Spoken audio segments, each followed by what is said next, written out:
All right, we're going to proceed now with the next presenter. He will present the topic, 4 Rules for Dealing with the Digital Reality. This will be delivered by Jeff David Lippold. Based in Tokyo, Jeff is the lead for digital strategy for Euro RSCG across Asia Pacific. His professional experience spans integrated communication planning, social media, branding, web strategy, online business development, and e-marketing with extensive experience in both Asia and North America. A bicultural Canadian who is fluent in English and Japanese, he is a frequent speaker and blogger on digital strategy, social engagement, the digital consumer, and experiential branding for brands in Japan and around the APAC region. So let's also give a warm round of applause to Mr. Jeff Lippold. Up here. Yeah, that was this is going to be a hard act to follow. It's interesting because MVP just put his Twitter account up, and I think was it in under an hour he got 1,000 followers. I've been on Twitter for 4 years and had 2,000. 2,000. Yeah, that makes me feel even better. I've been on for 4 years and I don't even have 700. So the presentation I'm going to deliver to you is something we deliver across APAC, and it's a larger session. So I've had to cut it down a bit for today's, but I think the key points I can cover off in a very sort of quick time. I've had a lot of fun sort of reworking this, and I'm really, really happy to be here today to present these ideas to you. This is actually my second time to the Philippines. It's been 15 years since I've been back to the country, but it's amazing to see the contrast of what's happening and the enthusiasm for digital. And there's some points I cover off later on about why I think that is. But in the meantime, I will, just to get a sense of where we're at, where we're going, we want to have these sort of signposts, these 4 rules that I have when we're talking about digital and how digital strategists, brands can use them as we move forward. Just a quick background. Many of you may or may not know me. I'm from Euro RSCG. We're the 6th largest advertising network. We're owned by Havas, which is a French holding company. We're the youngest network in the world. We also like to think we're the most digital.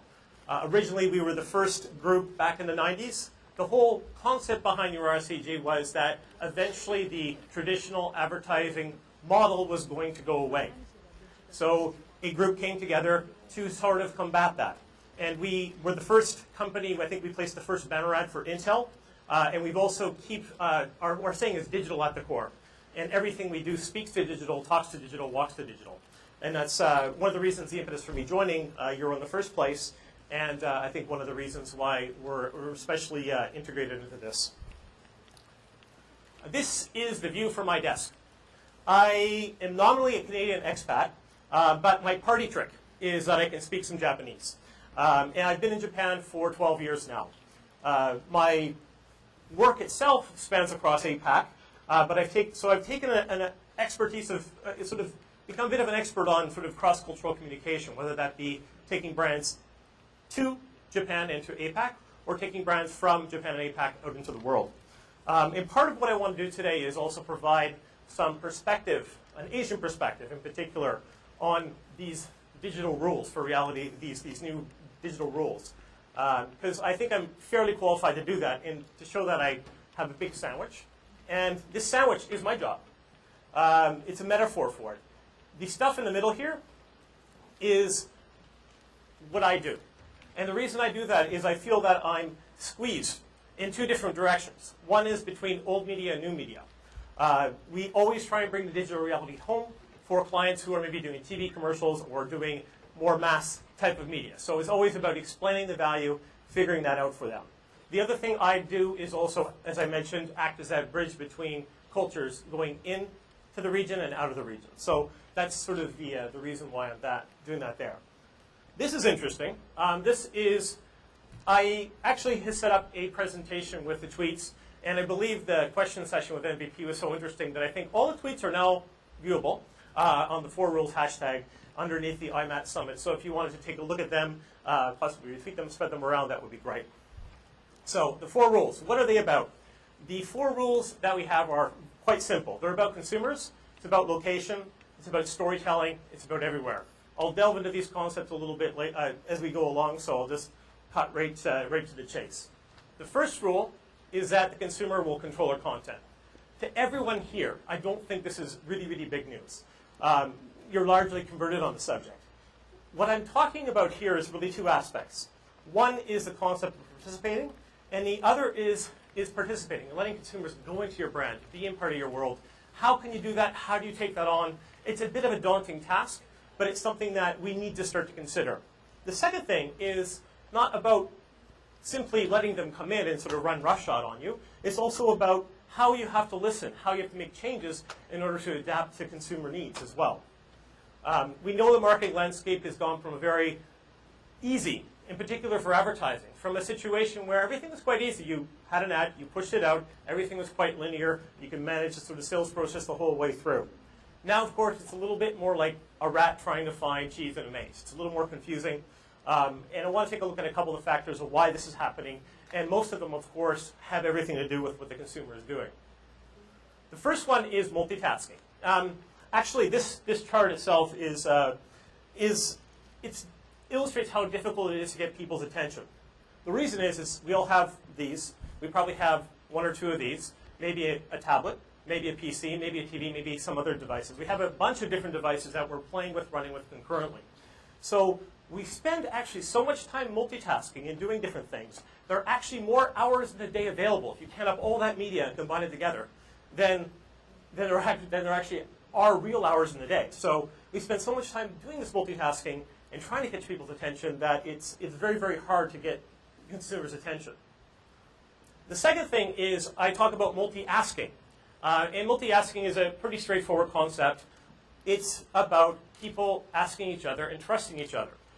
There's a sense that media and authority do have power. They still do in a sense. But if you take a look here at the social media, what's happened with social media, and this is from Edelman's Trust Barometer, is that social media, in terms of trust, is the fastest growing medium. So it's becoming more and more legitimate. It's still, traditional still has some very good, and it's about at the level of corporate communications as well in terms of trust. So we see these things happening. So we know people now, they don't have time, they're distracted, they have very little attention spans, and they also are talking to each other a whole heck of a lot. And that talk and that conversation is becoming more and more useful as we get to sort of a critical mass of users. This chart is sort of my chart of the year, I think, for Asia. And it really illustrates the point home on social in this part of the world. This is from Forrester. Like I said, I nominated this for my chart of 2012. Essentially, this rates what people do online. So we have creators, and they sit around and they create content. They write blogs, things like that. We have people on Facebook updating status. We have people posting, all the way down to people who are maybe just lurking or not participating at all. And what these lines here measure is the penetration. These lines here, these vertical lines, measure the penetration of those people in Europe and the US. So we see they're fairly modest numbers all the way through. A few more joiners and people just passively participating. And inactives are sort of not at a huge level, but there's still a fair abundance of them. And the bottom number here is Japan. What we see here with the emerging markets, so these are emerging markets of China and India. The number of people who are actually creating blog and creating content in Asia far outstrips anywhere else in the world in terms of population numbers and just in terms of per capita. So this is an important fact in here, is that we can't really ignore this in this part of the world especially. This study didn't cover the Philippines, but I guarantee if it did, these numbers would probably reflect more closely to what they are China and India than what they would the US. So we have more people talking to each other. We have fickle folks who are more distracted. Everyone's all communicating together socially. So people are already sort of controlling content. They're controlling the conversations. And of course, they're controlling and creating content for you. And this creates a couple of unique risks and opportunities for brands. The risks are fairly obvious. The boogeyman's there, the consumer boogeyman. What if someone complains about me? I'm not a big believer in the consumer boogeyman, to be honest. I'm more of a believer in the authority figure or the influencer boogeyman or the organizations ganging up on you boogeyman. People do have power. There are risks that need to be managed with that. This is something from Shell. Actually, Shell is doing exploration in the North Arctic. And what happened is that Greenpeace, the organization, hijacked Shell's corporate communications for this. They took their tagline of "Let's go," and what they did was they took the tagline, they created a spoof site that looked, felt, and dealt exactly like Shell did, and then they let people create their own taglines and spread them online alongside Shell's advertising on this. Now, there was, I believe, on one page of these ads that were created, there were 18 sort of ads on a page. There are about 500 pages created of ads with taglines like, some say catastrophe, we say opportunity, let's go. Showing and positioning Shell as this completely insensitive, brutal barbarian of a company. And so it wasn't really a big one or two things that happened. It was a combination of all these ads being sent out in social media amongst friends that created a big stir, created a big uproar, created huge risk, and really, really damaged Shell's reputation. Now, of course, with the risks, of course, managing it properly, there's always rewards as well. And that's really where I think we want to talk about today. We don't want to talk too much about the boogeyman. I think most of us are, we understand that exists, and we understand how to react to it and about transparency and how that works. For brands, having its own rewards, there's ways that you can spread. And obviously, spreading is very straightforward. We're working with Evian right now. We produced a series called The Roller Babies. The Roller Babies is Guinness Book of World Records' most viewed video online. We're following that up right now with a participatory version of it, where we have people where, I don't know if you've seen The Roller Babies, it's where these babies are roller skating, and it's kind of creepy and kind of weird. A lot of people watched it. And we're sort of having, it's like a sequel to a good movie. We're sort of following that up with a consumer-generated version of it. And it's really quite simple. All we're doing is getting people to send 2 or 3 clips of themselves, 2 or 3 shots of themselves, putting them into a long stream and creating the world's longest baby dance. Words of nuance, words of skill, words of romance are a thrill. Words are stupid, words are fun, words can put you on the run. Mo presse, mo some say, mo qui dit la vérité, mo maudit, mo menti, mo qui manque le fruit d'esprit.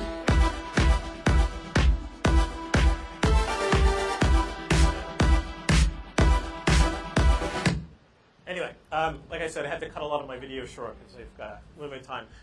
Right now, this video, if you wanted to go watch it, you can start it today. And I think it would run for about 3 days straight. We've already got about 3 days worth of just people sending 2 or 3 second clips of them together on this. So it's a good way to sort of spread the word for your advertising. Other companies use it to build. And when you get more complex, you can just start doing this. And a good company to reference for this, I think, has always been Starbucks.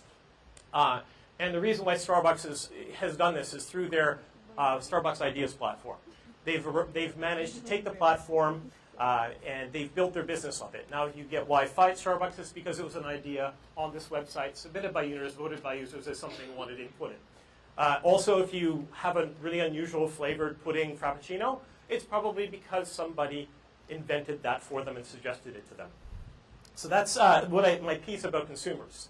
I want to move on to the next one, and it's sort of somewhat related to the VP's speech there, is about location. And location is where it's at.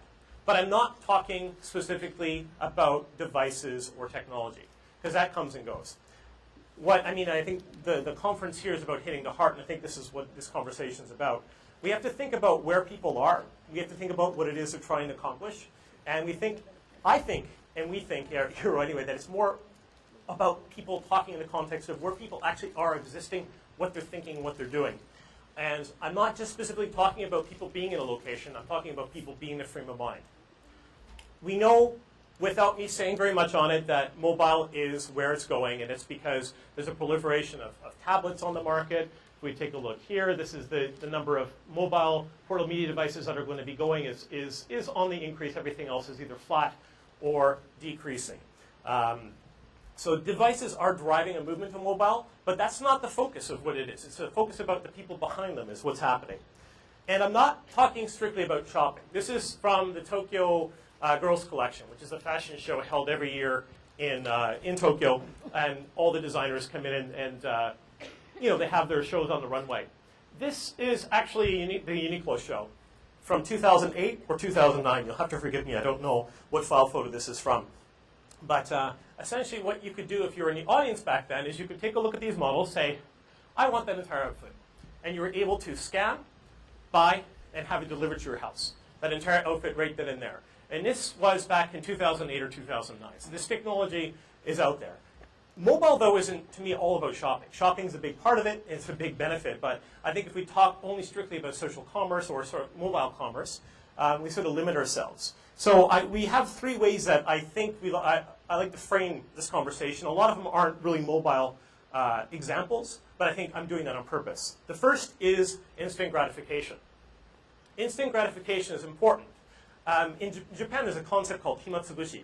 It's basically the same concept you have here. If you're waiting for a bus, for a train, whatever, you don't have time to do anything, so you just sort of kill a few minutes on your phone. And that's the whole concept about instant gratification.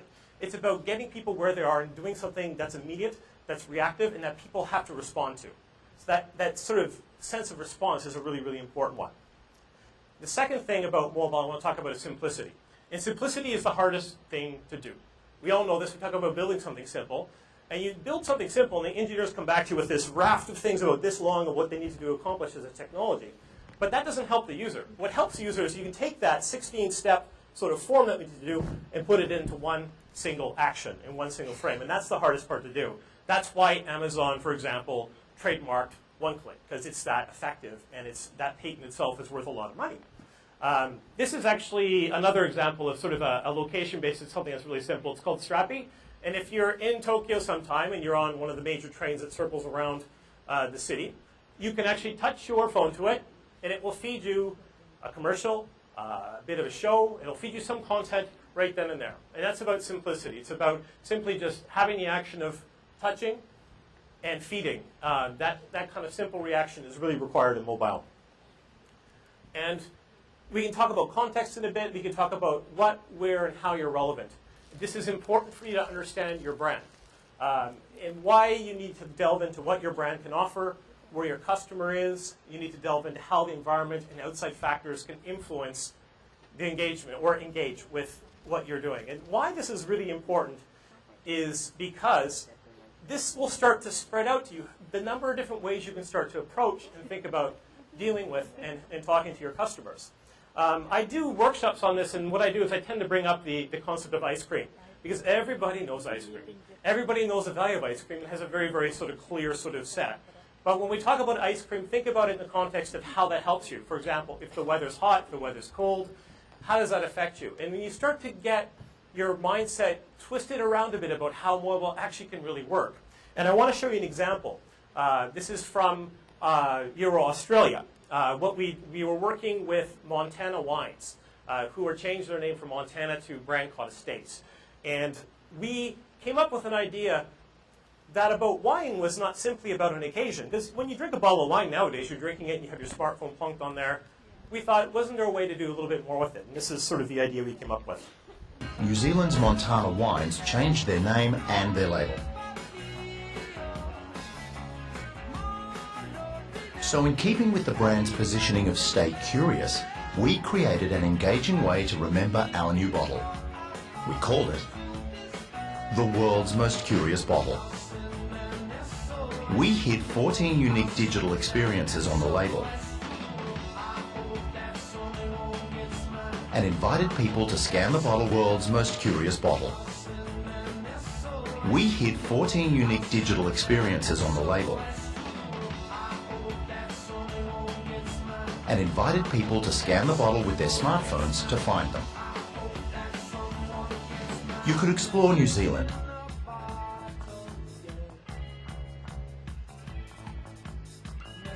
visit the Brancott Estate Vineyard, even capture the local wildlife.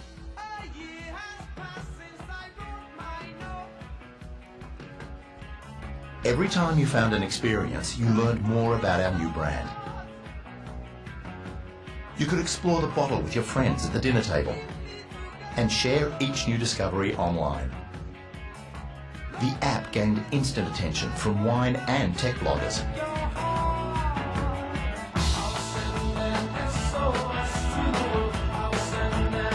In the first month alone, it generated over 250,000 video views with a 90% view completion rate, over 7,000 visits to the App Store and Android market, and more than 3,000 downloads. Okay, and it keeps going, but in the interest of time and sort of showing you more videos later, I just sort of put that back. But eventually I will upload this presentation in its full and share it with you. Want to skip into, so mobile, we know mobile is about locations, about occasions, and the whole idea with the wine bottle is that it's a social occasion that we tried to integrate the smartphone into somehow.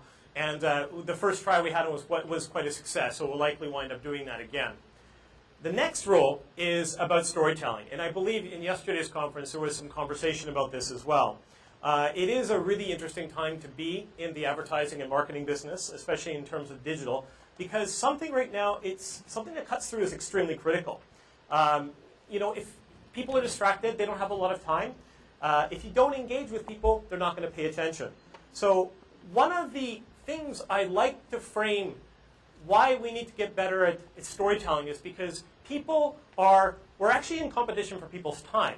And when people come to visit us, whether it would be a brand, or whether it be a news site, a media site, or whatever it is that we are, we have to think about the spirit of volunteerism. And I think that's really important in both the recent disasters here in the Philippines and the recent disaster in Japan, that sense of bringing this idea that we're in a battle for time and we need people to oblige us. We have to start thinking very powerfully about the people who come and access us. Because digital strategy isn't about catching eyeballs. It's about catching those eyeballs, bringing them in, and giving them an experience.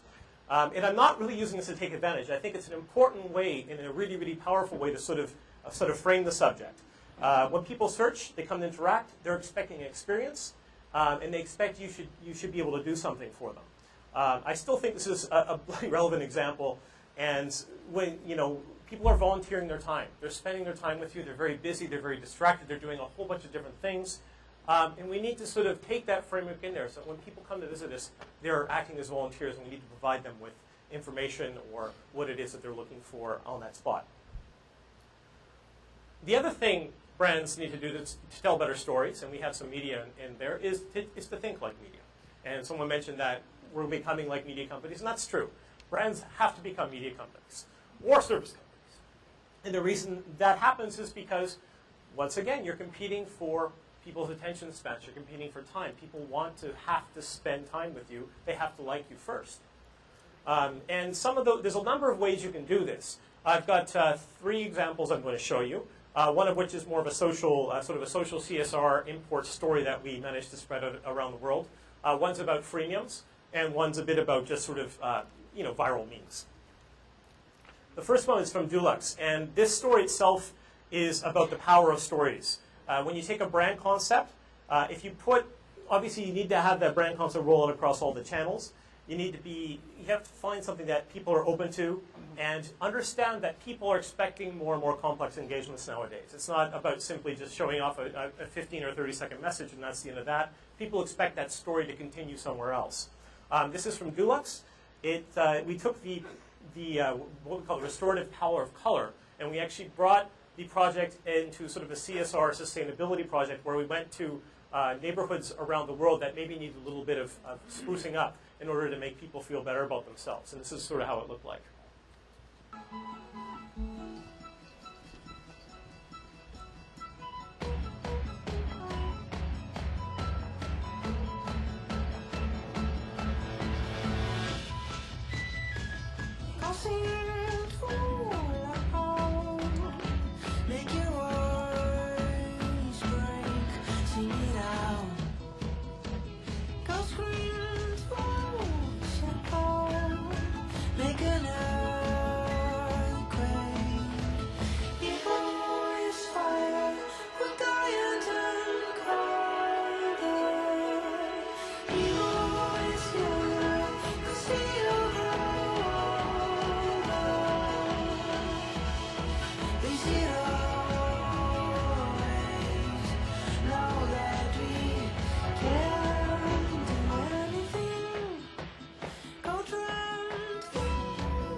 And sorry, these are abrupt cutoffs because I don't, I'm just sort of time, but you can see how an idea like this can spread very easily because the idea is brought down to the human level and you're actually giving back. Not all brands are able to do this, but the ones that are able to do this, it's really, really powerful for you to try and take advantage of that giving back because it is something that plays very well on social media. The next slide is about, has anyone here seen the Avengers movie? Yeah, I actually haven't. I've been working on this project for the last 6 months, and it just came out last week in Japan, and I haven't been in the country even to see it yet. In the movie, you see Robert Downey Jr. He has these bracelets on his wrist. That's a brand from Japan called Koontote. It's a medical device slash piece of jewelry that you wear that helps you sort of get rid of stiff muscles and things like that. We actually built the story with the Magnus calling into that. We built that whole, the Koontote is not a well-known brand. It's a brand that nobody in North America knows. It's very unwell known in Europe as well. We wanted to roll it out somehow, but you can't just roll out a brand like that nobody knows about, that's got a complex story behind it, without finding a way to get it in front of people's faces. So we integrated the idea of Koontote in with the movie, and we also then integrated it with the whole story behind Iron Man, who's probably the most popular character within the whole series. So we actually created a application, but we did. And Marvel does this all the time. If they tab with Audi, they'll do a comic book or whatnot. But we figured a comic book wasn't going to be good enough. We needed to do something a bit more. So we actually went and worked with them to create an interactive comic book instead. And instead of charging people money for that, we gave it away for free. Normally they would charge $3 or $4 for the copy. We gave it away for free. And it's just a little bit, but it was enough. And the comic itself has been downloaded now about 3 million times. And with that, we've been able to sort of get the name known to those the core target fans we're after. This is just a very quick video of the app itself. You can download it from the iTunes store for free. Anyway, video of what it looks like. It's pretty Iron Man design log index, Mark 1, day 1. pretty basic, The but Somber for was comic book originally fans intended or to for be a fans of the safe movie, casing for the it's magnet quite in my chest, quite powerful. keeping It's got about a shrapnel away from my 4.5 or 5-star rating in the iTunes store. Not to mention the weapons I needed to get me out of that 10 rings insurgents cave in Afghanistan. So anyway, and the app goes on for, this story itself goes on for quite a while, so cutting that short. But you get a sense of what we are doing with the app is creating a bit more of a sensory experience and giving that away. We need to find what makes the brand, category, and consumer tick. And this is really important to get to that one clear insight that sort of merges both the brand, the category, and the consumer insights. And this one is quite old, but I still think it's quite relevant because it's still a meme that's ongoing today. No TV and no beer make Homer Go crazy? don't mind if I do. Americans love their brew. And every year, beer advertisers spend billions of marketing dollars scrambling for the limited attention spans of young American beer drinkers. And they all rely on the same old tired gags. Watching this collection of cliches, you'd be forgiven for thinking that beer drinkers are all a bunch of immature boys. Dos Equis knew better. They knew that even the average guy doesn't want to be the average guy. He wants to be seen as dynamic, worldly, and most of all, interesting. His personality is so magnetic, he is unable to carry credit cards. On every continent in the world, there is a sandwich named after him. The only reason he has a phone book is so that he can tear it in half. He is the most interesting man in the world. Anyway, and the most interesting man in the world is a meme that this started in 2007, 2008. But if you go online, for example, if I want to show you an example from the Olympics, people are still using this meme. This meme still exists all over the web, and I think there's almost 200,000 of these mock-ups done by users on QuickMeme. Coming quickly to my the last rule, to sum that up, is about being everywhere. And being everywhere is not about media. It's about ideas. It's about creating something that can be spreading. Ideas do have to live everywhere nowadays, And even if we're involved in digital, even more nowadays, we're part of this whole sort of marketing process. We're part of the TV. We have to be part of it. We have to be able to sort of provide our insight as to how ideas will work and live in that environment. So I don't think that we can just sit around anymore and do digital ideas. We have to do ideas that spread across, all mediums and across all locations. Now, the example I have to show you is about a toilet cleaner and how we sort of took an idea and sort of run that through. So once again, I'll sort of walk you through this one.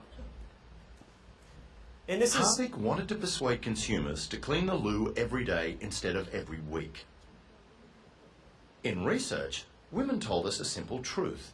Men make the mess and women clean it up. So we decided to draw everyone's attention to these daily toilet disasters in a less traditional way. Introducing Harpic Toilet Confessions, where the men of Australia finally came clean for their toilet crimes. We launched the idea with a national advertising campaign, which included television. We, the men of Australia, would like to apologise.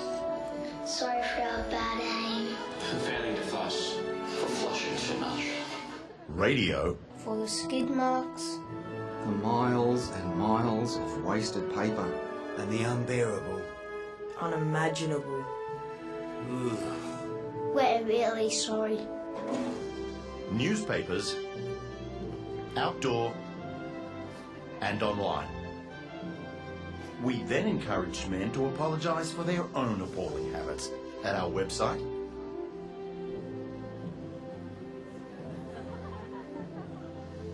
via email, and social media.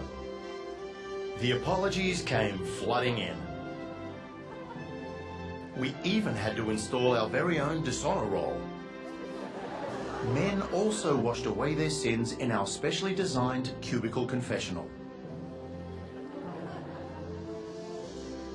Are they eating the spicy chili? 6 to 8 beers. There's something wrong in my bed. Samantha, Julia, Cheryl. I'm so sorry for the stripes, the skids, the splashes, spillage on the rim. It's often a splatter.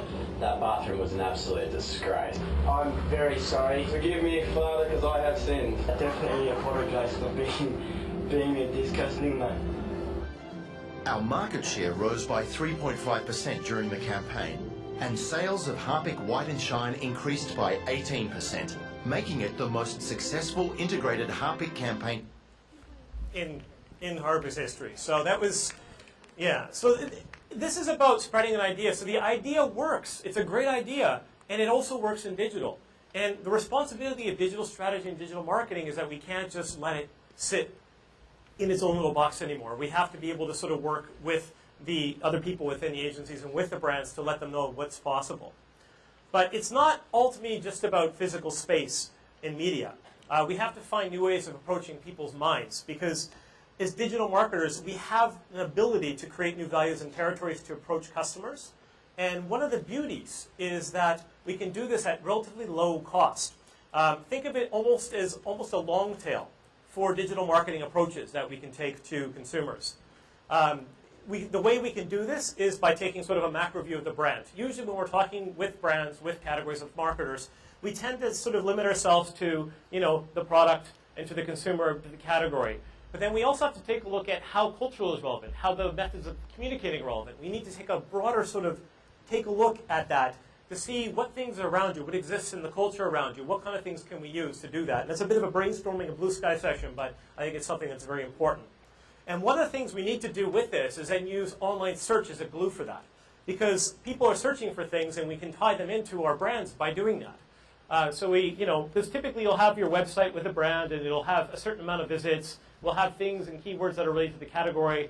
But then we have this ability to be tied to something completely different that we haven't thought about before. Maybe it's a use that maybe in production doesn't work, or maybe we don't have the marketing budget to do a whole bunch of different things for a specific line in a very, very niche market. But we can talk about it online because it's not that expensive to create content. It's not that expensive to just sort of run these kind of campaigns. So we need to sort of take a look at that. And as an example, one of the ones that we worked on fairly recently in Japan was using bandages. So bandages, they're bandages, yeah. If you cut yourself, usually you don't have them in your house. You have to run off to the store and bleed and get tissue. And yeah, anyway, you never have them in your house, but we're thinking about ways that we could do that. And what we did was we took bandages, and we at the time were getting about 28,000 visits a month to the bandage site. So people were coming to the site to see about the bandages, to learn about them, to where to buy them, alternative uses. There's a way that we could look at the category, and the category was things like health and related. When we did a look of all the searches that were available, we looked at it was about 250,000 searches that were online with that. So we had about 250,000 people looking for things that were sort of semi-related to bandages that we could drive people to. But then what we did is we had a big brainstorming session. We took a look at social listening, combined that with search, and we're able to come up with some potential categories. And some of the potential categories were, for example, camping. If you're going to go camping, make sure you have bandages. So we creating content around camping, or creating content around little leagues, kids playing sports. And these topics were pretty massive. And we're talking about an additional 400,000 users a month. So over the course of a year, we had a potential to get 5 million extra exposures to this brand, simply by thinking out of the box a bit, putting together a little bit of content for them, and driving them to the website. So it's a very, very powerful method of doing that long tail. And even in Japan, where we have these sort of 15-second slots, and they're pretty dull commercials, and you can't really get a lot done, but by using this method, we're able to sort of take the brand beyond that. And I want to close with this one here. This is from Muse. It's a hand soap. I think it's like Dettol or a hand soap brand. And the hand soap brand itself, what we tied this hand soap to was that kids don't play outside anymore. Parents are always upset with their kids because the kids always, they're always in the house playing games, so they don't go outside. And in Japan, there was also the additional worry from the nuclear power plant about kids playing outside at all for a little while there. So what we did was we tied the concept of play and using that to explore in the community, and we created web content around that. So I'll just show you quickly how that worked. 今日も見つけたね。一生の宝物。帰ってきたらミューズノータッチの泡で新発見ミューズノータッチ。明日は何が見つかるかな。Yeah, so we use that just very quick 15-second commercial. That's all you get. So there's not a whole lot you can do to talk, but we followed that up by tying that into children's play, tying it into activities that mothers could take their kids to, and we built sort of a web world around that. So that's one of the easy ways you can take a campaign that maybe isn't fully integrated and still put a digital arm to it, get some more ideas to it, get some more attention to it. So this is it for my presentation today. So the 4 rules are: the customer is going to control our content. It's about location, about storytelling, and about being everywhere. We have some questions now. So. Yes, I think we do. Do we still have some questions for Jeff? First of all, a round of applause for the beautiful presentation of Jeff Lippold. Maybe you can join me in the hot seat for a few questions. Sure. Yeah, I think digital is I've been in digital since 1997, and I've never actually written a line of code. I've never really done anything like that, and I've never believed that digital, I mean, obviously the whole idea is that digital is about, to me, it's always been about people going into this universe. It's like walking into a shop or a store. When you put up a website or when you put up something, it's akin to what you're doing in the real world. So you want to have that experience set out for them. So to me, digital has always been a bit more about, it's always been about the interaction and the connection than it has been about the technology. The technology is a vessel, it changes. I mean, a few years ago, everyone was harping on about BlackBerries. Now they're going to take over the world, and now you don't see them around that much anymore. So technology comes and goes, but the whole idea of interacting with people and finding new ways to do that is sort of the key to technology, I think. Any other forms of media apart from digital, do you see them going obsolete? I think MVP answered it as well, but in your opinion, in terms of advertising anyway? I think it's interesting. It's a complex question because media, the structure of media in certain markets, for example, in established markets like the US or in Europe, media is there. And I don't think they're going to be going away anyway. I think the way that people use media will become very different. And I think you see that already, the way that social is being integrated into TV in North America and in different places. So I still think most of the mainline things that are related to content production will stay. And I still think that newspapers will have a role. I don't see media disappearing. I see it just sort of changing and integrating more and more with. It's almost like digital brands coming and changing into something. I think media companies themselves will also change into more digital organizations, not just out of necessity, because they can't. There will be certain media that just can't stay afloat. That's going to happen. I mean, business newspapers are going to go under, magazines are going to go under, but I think the ones that will stick around are the ones who sort of realize that they're not just either a piece of paper or in a particular place, but they have a context that expands around them. At the end of the day, though, I think it's really more about telling a good story. Yes. How do you take, because the stories that you told us today, I mean, we've seen it all before, but now it's just such a different twist to it. Yeah. How do you do that without taking out the truth of it? You know, sometimes you get to expound too much and then it almost becomes, well, you know, it's not believable anymore. I think the truth is, I think, part of what we try, I think it's just part of the process is what we're trying to do is we really take a look at consumers, and the consumers that we tend to analyze and examine are influential consumers. We don't, in our methodology that we use is a bit more forward. So the people that we're talking about are really engaged, and so if they see something that looks even the least bit faked or I can't actually. There's a Japanese word called yarase, which is basically to sort of force someone to do something. They'll sniff it right out, and I think that part of that sort of comes into that. And so when we're generating the ideas in order to make them flow, we found the best ones that work are the ones that aren't fake or aren't marketing messages, but they're marketing messages, but they sort of have a real sort of connection with the consumer. And a lot of it just comes through testing, and a lot of sometimes we just get lucky, really. But I think a lot of it has a lot to do with the methodology and sort of looking at really not looking at where we're at right now with consumers, and not looking at where we're at right now with a category, but trying to go a few months ahead or a couple of years ahead and to see where the influential people are thinking. And I think working with those kind of consumer and focus groups when we're developing our ideas sort of tends to let us, gives us a little more confidence, and they really slam us down if they see something that is, kind of smells and stinks like an ad. So that's part of it. And with the concept of, is there a question? Oh, there is a question. Theater 3, I think there is a question over there. Hi, Jeff. Hi. Hi there. I just wanted to, thank you. Great presentation. I also wanted to say that even though there's a lack of forester research here in the Philippines, which the company that I'm working at, Tony An & Co., we've been kind of struggling with this lack of forester research, and we went out and actually did a survey on all SEC and age groups and male and female. So we went out and did our own technosocial research. But we're wondering how is it, what's the challenge for brands in adapting to new information? Because I think for the longest time there's been a bit of a big control over creative, and what's the shift in listening and finding out whether people are creators or lurkers or just yeah, I think for me the biggest shift in from a creative, there's just sort of two parts that I see there. The creative part is brands are becoming a little more aware that they're not going to have their pristine image blasted exactly the same way in every single medium, and so I think part of it is how brands are then sort of, well, how do we? The conversation is existing. We talk about drawing up social media guidelines. And I think a lot of companies are now very interested in social media guidelines, putting up Facebook pages, and how do we react to that? I think a lot of them are just learning by trying and doing. Yeah. There's not a whole lot of budget there, though, right now. There's companies will put up a Facebook page, but they're still going to produce a commercial. So their brand messages are still getting the lion's share of that. And I think right now in a lot of economies, people are just sort of slowly starting to try it out. And I think that's sort of the state where we're at with the creative is that I don't think it's quite impacted fully completely yet, but I think there'll be a movement in the next couple of years that we'll start to see brands becoming, in particular Asian brands in particular, becoming a little more social. Did that answer your question? Yes, it did. Thank you. Okay, is there anyone else in Theater 3? No?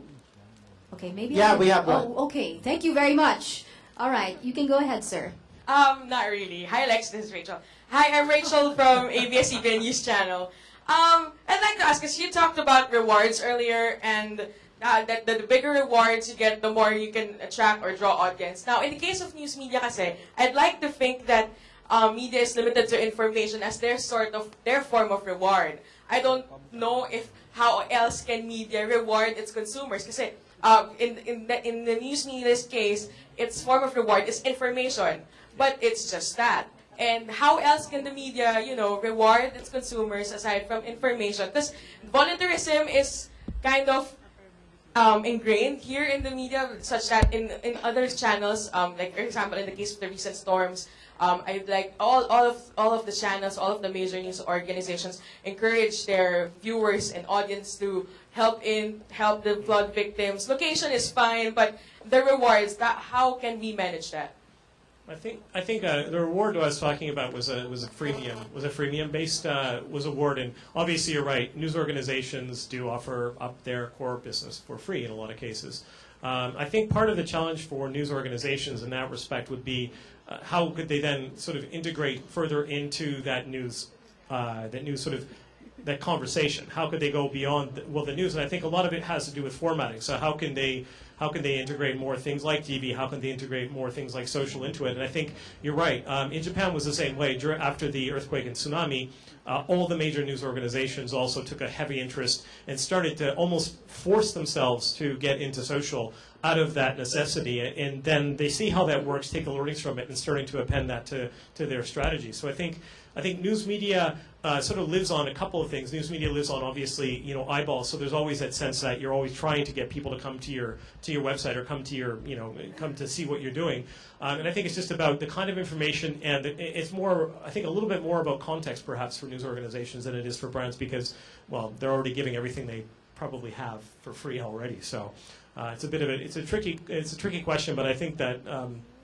I think the learnings from social and things like that are an important, I think important for news organizations to sort of integrate and grow, and then also see where there's opportunities. Because social isn't just about text; it's about video. It's about different forms of sort of broadcasting. So, I think yeah, that will change, but how it's changing, I think it's still not there yet.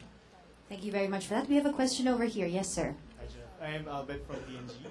So, excellent campaign results. And in the toilet cleaner campaign, yes, and you had many results there, were you able to link to a purchase or product sales a page view? And is Euro able now to establish how does a web page view differentiated from a video that is created, from a participation to a survey, or from the photo thing shared earlier? So, were you able now to put monetary value on interactive actions? I think for this one, the interactive component was one element of the whole campaign. So we took a look at it from a general ROA standpoint. Obviously, as a methodology, if we have we have a way of looking at ROI that's specific to the customers and what they're doing. And in some cases, for this one, it was not so much about page views, but about interactions. And that's really what we tracked, is we tracked the value of those. And the easiest way to do that, we don't have the system set up where we were able to get into the stores to track POS. I think I sort of mentioned very much in passing about mobile. And one of the points I sort of glossed over very quickly was the whole idea of context and how brands are relevant, where they're relevant. This is the beginning. And I think right now the whole concept of big data is probably the big thing that we're talking about right now. It's about what are the triggers that people use to buy our products, and how do we map that out? And I probably dare to say P&G's a bit of ahead of it than some of the other competitors out there in tracking. But and those are the kind of projects that we're starting to work on in terms of getting that. It's about how do we manage big data, how do we track what a certain media does for you. In terms of what we did for that campaign, we did measure interactions. We didn't measure page views, because page views are fairly fleeting in this one, and we measured how many people did the videos, how many people sent out e-cards, and things like that. And overall, we were able, during that time period when it was in campaign, able to track the sales. So it was still a bit, it wasn't quite 100% coordinated from a digital standpoint there, but our thinking on it is more, I think, aligned with CRM and big data and how that's going to be impacting things as we go forward.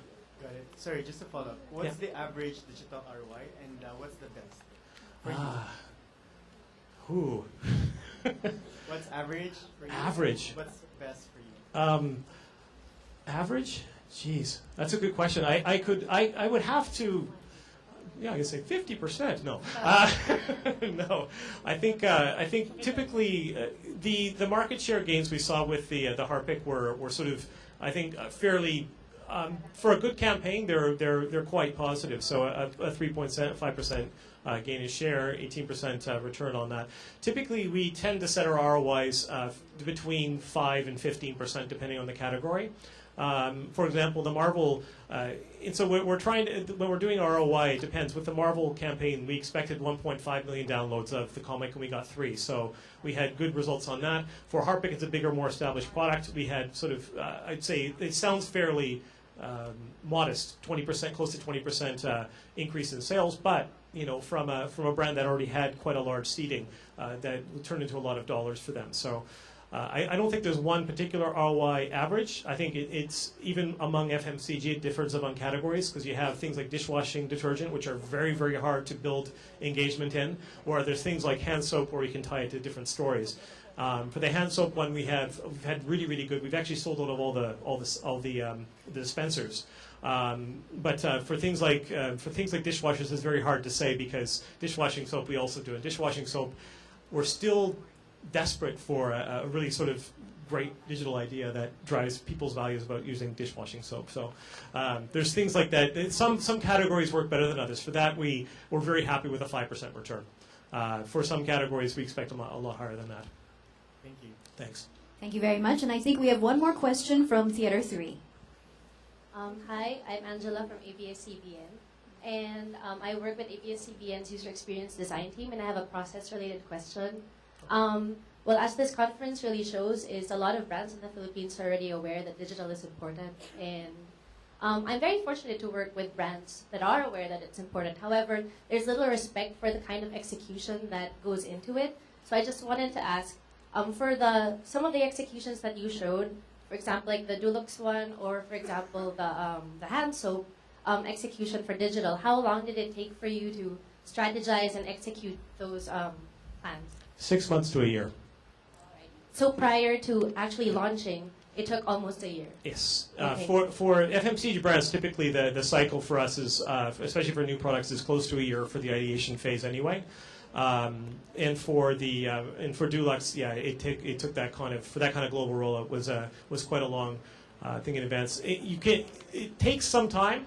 But you can do it in a shorter period. For the Marvel one, we did that. That was also done over a longer period of time, but the actual execution idea itself came to formation in a couple of months. So you can do it very quickly. You can do it very, but usually you do need time. And usually what happens is organizations maybe aren't always organized, or they don't understand how long it will actually take to do something. So we always give the advice of, if you think it's going to take 3 or 4 months, budget 8. Because typically things get in the way, and if you really, really want to drive a good idea, it does take some time to come out. Even though it's viral, it actually has to have a good sort of source and plan. So viral seems instant, but it's definitely not very instant.